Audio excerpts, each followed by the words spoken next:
Belum sampai 24 jam berada di Aceh Tenggara pasca dilantik sebagai PJ Bupati. Dari pertama bertugas, Taufik STMSI melakukan peninjauan wilayah terdampak banjir.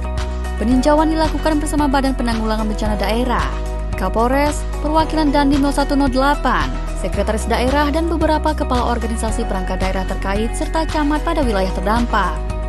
Taufik mengapresiasi kesigapan personel BPBD dan Dinas Sosial menghadapi banjir yang terjadi dengan mendirikan posko pengungsian, kesehatan, dapur umum, air bersih hingga upaya normalisasi.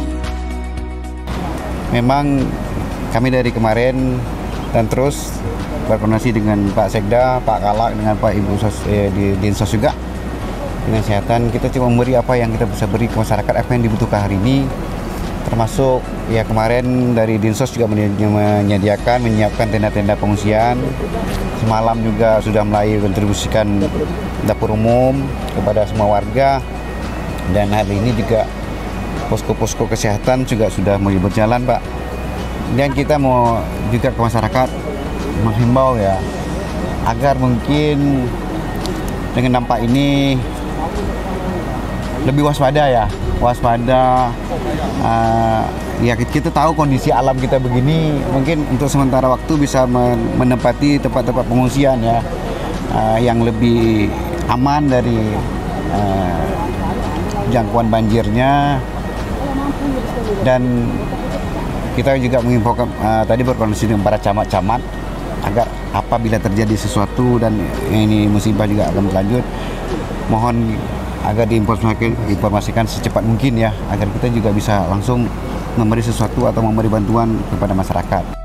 Kepala Pelaksana Badan Penanggulangan Bencana Daerah Muhammad Asdi menjelaskan, per Minggu 13 Oktober 2024 sebanyak 58 desa di 13 kecamatan terdampak banjir dengan 4.000-an jiwa atau lebih dari 1.000 kepala keluarga terdampak. Banjir juga mengakibatkan 7 unit rumah rusak berat, 2 rusak sedang, dan 5 rumah rusak ringan.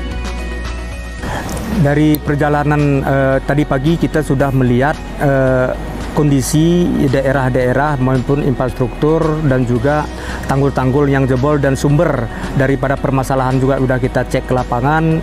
Ya maka dalam hal ini ya mungkin kita sudah mulai memetakan dari skala prioritas daripada dampak kejadian yang ada, baik itu yang di Lawe Kinga, di Lawe Alas maupun yang ada di Lawe Mamas. Ya terkait daripada itu ya mungkin kami akan berkoordinasi lebih intensif lagi dengan terkait dinas-dinas terkait dalam hal penanganan, baik itu ada di jembatan maupun ada di BWS juga, daerah aliran sungai yang ada di Kalibulan, Lawe Kinga dan Lawe Alas ini.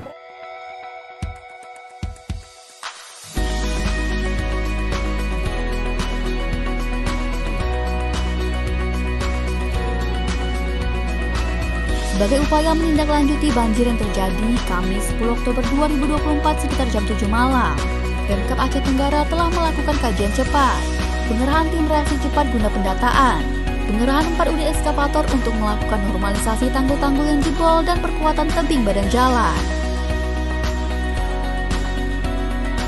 Tim Liputan Diskominfo Aceh Tenggara.